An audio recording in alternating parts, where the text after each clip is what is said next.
Hey, everybody. Welcome to the Castro Files. Good evening, honey. Hi. How are you? I'm well. How about You're yourself? doing awesome. I'm doing awesome. Thanks so much. Absolutely. Thank you all for joining us again for another The Castro Files. Tonight, I've got a creepy one. Yeah.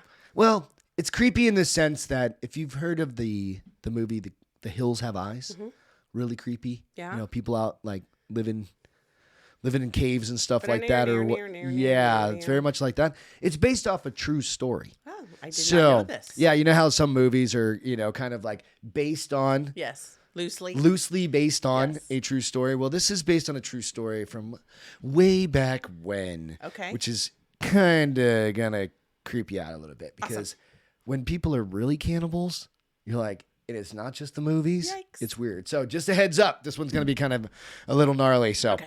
all right, before we get into that, before we Love get into it. the story, go out, like us, and subscribe to the Castro Files out on YouTube, of course. And then also, hit the subscribe button. And then follow us out on The Bar is Open with Beth and Greg for all of the audio channels. You can find us anywhere. We post the audio clips out iTunes, Spotify, iHeartRadio, all the places you can find. Right. Your typical podcasts. There you go. Right? So there we go. And then I'll say share us with your friends and family. Yeah, If you like absolutely. the story, share it. Pass it along. Yeah. This one's going to be creepy. So, Yeah. I can't wait. I mean, it's still PG. Maybe it's PG-13, we'll say. Is it? Okay. Just because of the gore factor. Okay. All right, so let's get into it. So, do it. the terrifying true story behind The Hills Have Eyes. This is on unilad.com.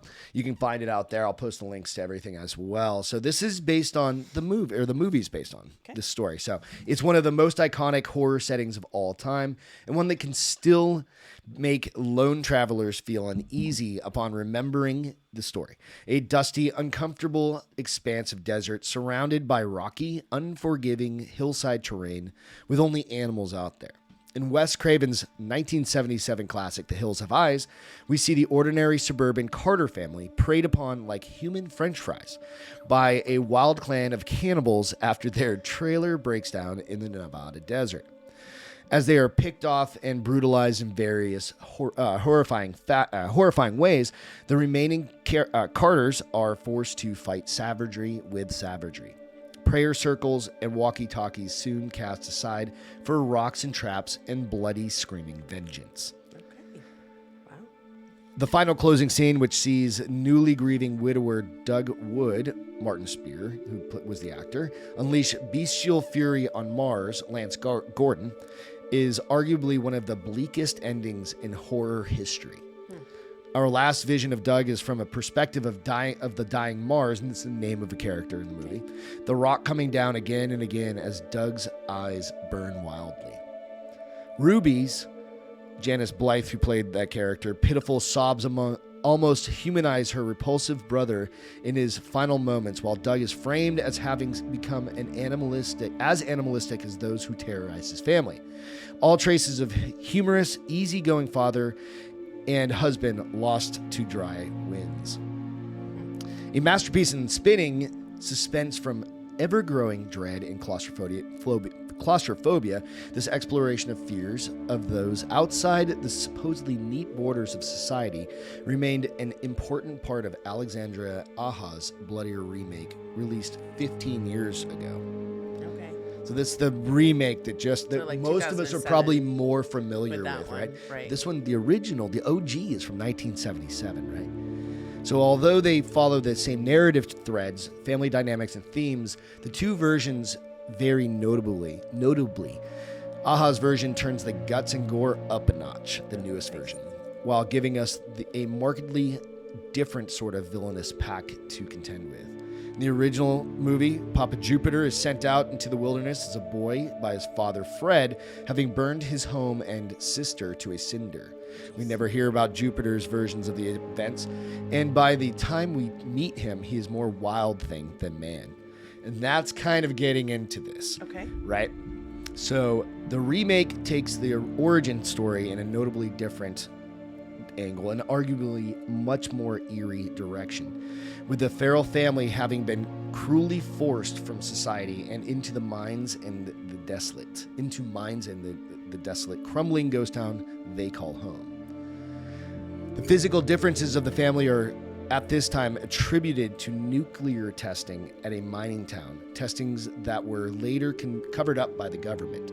So if we go into some of the photos, like you'll see the pictures, right? Or you see some of the images that they're deformed. Okay. But they're blaming it on nuclear testing. Okay. In reality, it could be because they were incestuous. Oh, okay. Right. The human cruelty on a larger scale arguably lends greater pathos to the wretched cannibals, because they do eat people, with big brains, accusatory, "You've made us what we've become," placing the blame high above the everyday scramblings for meat and survival. They like to eat people because they like to eat people, is what they're saying. Right.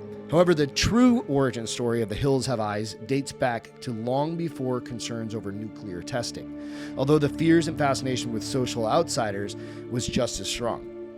Having always imbued his work with myths, legends, and folk tales, Wes Craven drew from the tale of Sawney Bean, the diabolical head of a cannibalistic family who supposedly terrorized doomed travelers in the 16th century Scotland. Accounts of Bean's life vary, with the first accounts emerging decades after his supposed death by execution. Some historians have expressed doubt he ever existed in the first place, while others believe the story is rooted in truth, but has become exaggerated somewhat over the years. Okay. You know how that... just grows. Every time it's told, something gets better. He's got 60 people and he's got 80 people, Yeah. right? Either way, the story of Bean's bloodthirsty lawlessness has continued to inspire storytellers over the centuries. The ultimate tale of horror a civilized person could encounter should they stray from the proper path. Yikes. As the story goes, Bean was born in East Lothian and raised by his father, who worked as a ditch digger and hedge trimmer. The younger Bean initially attempted to follow in his father's footsteps into an honest family trade he would have been expected to take up. However, much like Jupiter from the original movie, it quickly became apparent that he was bound for a darker destiny. Bean took up with Black, in quotes, Agnes Douglas, a woman who shared his bloody nature and taste for human flesh. They made a home together in a cave by the Galloway coast, far away from the orderly world of work and toil they had left behind. The exact number of children and grandchildren who were raised in the cave differs from account to account. However, it's widely understood that the incestuous clan burgeoned to around 48 family members during the 25 years Bean lived in the cave. Wow. It's a big family living in big. the cave, right? Yeah. So, it's Yeah. all... Yeah. That's where the PG-13 part comes in, right? Okay. So, much like the family in the films, the Bean clan would sustain themselves on bodies of poor, unsuspecting travelers who were unfortunate enough to stumble within their hunting grounds. Creeping out of the cave at night, the family would capture people and bring them back to their grotesque home. Here they would dismember their victims, pickling, salting, and feasting upon their bodies. Those from nearby villages would occasionally find the gruesome remains of these family dinners. That's a weird way to put that. Yes. Right. I mean, it is what it is. washing up on the picturesque shore. However, for a full quarter of a century, they were able to get away with it. Strange disappearances blamed on local innkeepers or vicious animals. Huh. The legend goes that the family murdered and devoured over 1,000 human beings during this time. A figure that has been disputed by historians without ever setting foot in the neighboring towns and villages. Men, women, and children were dragged into the cave and never came out. As the years went on, there were more and more Bean bellies to fill, all while, no doubt, any lingering memories of social niceties and mercy held by the clan patriarch faded from memory. It's unclear whether, like Ruby in the films, there were any Bean children who felt remorse. It was kind of like going hunting for deer. Yeah, except it wasn't deer. It wasn't deer. The family who... This one's just creepy, right? You just start thinking about it. The family who were a law unto themselves, and one can only imagine their hierarchies, rituals, and bonds that shaped life in the darkness of the cave. But such a life could not last forever, and those in the area gradually came to realize that something was seriously wrong. As per Alexander Smith's 1719 book, A Complete History of the Lives and Robberies of Most Notorious Highwaymen, the Bean Clan's reign of terror came to an end after one of their unfortunate victims lived to tell the tale. Oh, Lord. A man and his wife had been traveling home on horseback one evening when they were pounced upon by the Beans. The man fought against their assailants as best he could, but sadly, this was not enough to protect his wife, who was murdered before his eyes in a truly harrowing manner. Smith wrote, the female cannibals cut her throat and fell to sucking her blood as great a gust as if it had been wine.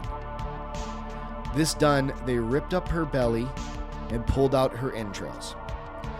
Such a dreadful spectacle made the man make the more obstinate resistance, as expected the same fate if he fell into their hands. Basically saying, yeah, you're going to do that to me too. If I don't get, I'm sorry, honey. Love you, bye. You're done. Love you, bye. Peace. Yes. Right? Thankfully, the man was able to escape the clan's clutches and was able to tell others about his wife's terrible end. In Smith's account, the king himself led a 400-strong group of men to the area, where they searched high and low for the family's lair.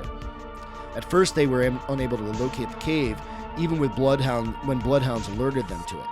When the group being unable to conceive that anything human could be concealed in a place where it saw nothing but darkness. But when they did find the home, it was the stuff of nightmares. Now the whole body, or as many of them could, went in, and were all so shocked at what they beheld that they were almost ready to sink into the earth. Legs, arms, thighs, hands, and feet of men, women, and children were hung up in rows like dried beef. A great many limbs lay in pickle, and a great mass of money, both gold and silver, with watches, rings, swords, pistols, and a large quantity of clothes, both linen and woolen, and an infinite number of other things, which they had taken from those whom they had murdered, were thrown together in heaps, or hung up against the sides of the den. Under the king's orders, the family were seized, and the remaining pieces of human flesh were buried in the sands, a final attempt at dignity at what must have felt like the doors to hell. The clan, which in Smith's telling included 8 sons, 6 daughters, 18 grandsons, and 14 granddaughters, alongside Sawney and Agnes, were taken to Edinburgh, where crowds gathered with morbid curiosity. Ugh. Here, they were committed to the old Tolbooth prison, where before being conducted under a strong guard to Leith the very next day. Here they were executed without any process. In Smith's words, it had been thought needless to try creatures who were even professed enemies of mankind. Just get rid of them. Yeah, I mean, there doesn't need to be a case. Yeah, the case is solved. Everything. Yeah, right. It solved itself the second you walked in. It built its own case. And that tells you, like, going back through the lore, right? It tells you that they didn't care about like possessions. Right. They were just like watches and guns. Well, because that's why I said, why didn't they take that money, that gold, They didn't care about that. They lived in that dark cave. They wanted to be there. They didn't want to move, and they didn't want to eat normal food. Right.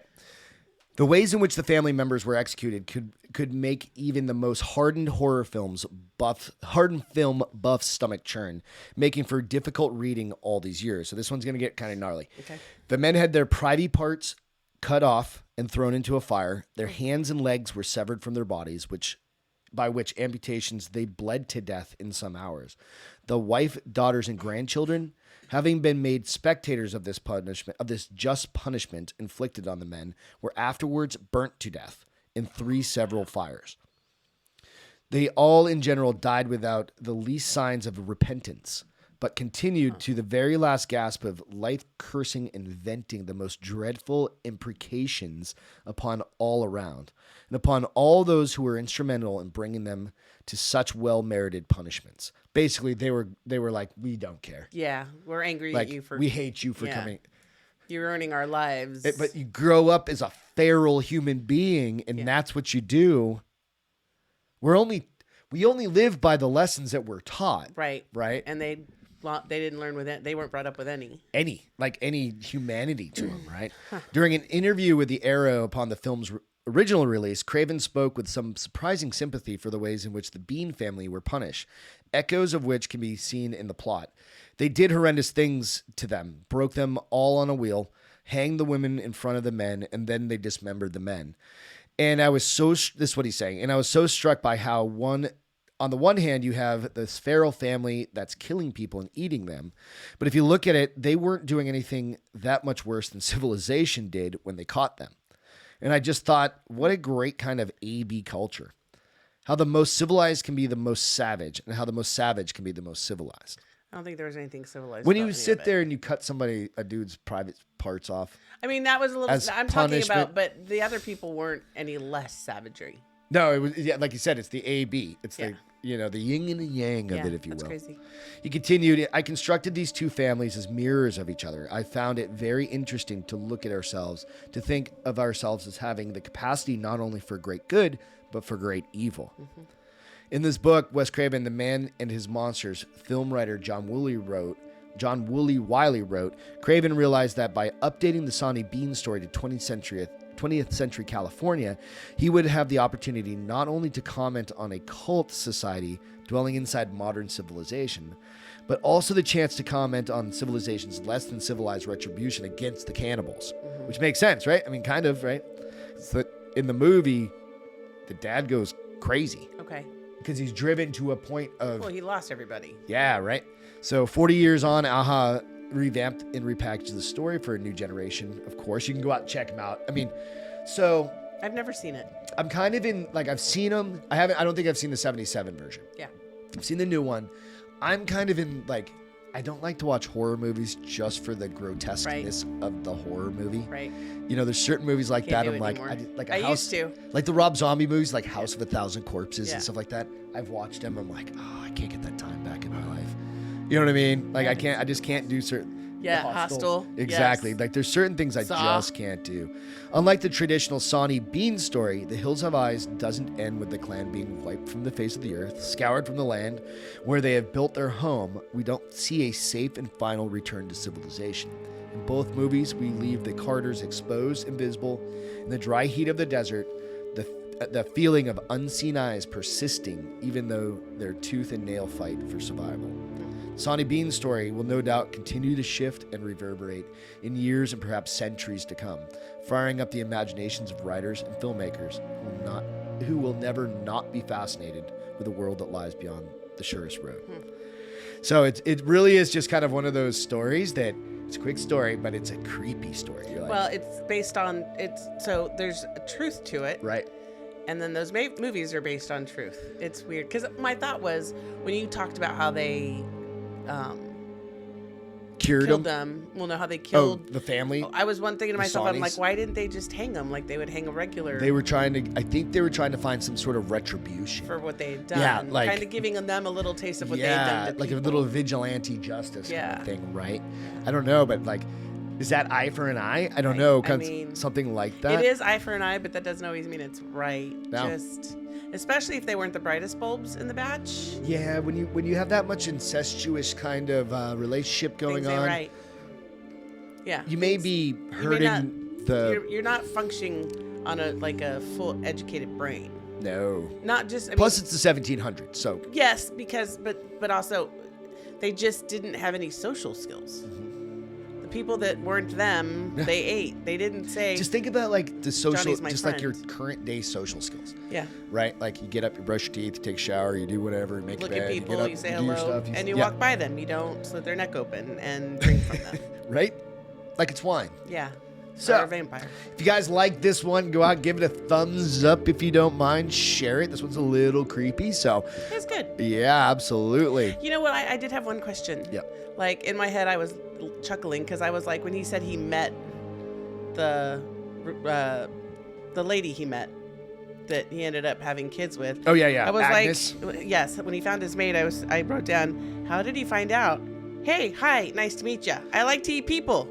Really? I like to eat people too. We should date. It's like Italian food. I mean, I was like, how do you find that quality in another Two peas in a person. pod, Yeah. as they say, right? I was like, that's what That's I an literally wrote interesting that point. down. I like eating people. Get out, me too. So I thought that was like, I wonder how that conversation went. I don't know. You hungry? I'm gonna go get that guy. What? Right? Cannibal Tinder? Yeah, it's the new farmers only. Something for everyone. Cannibals only.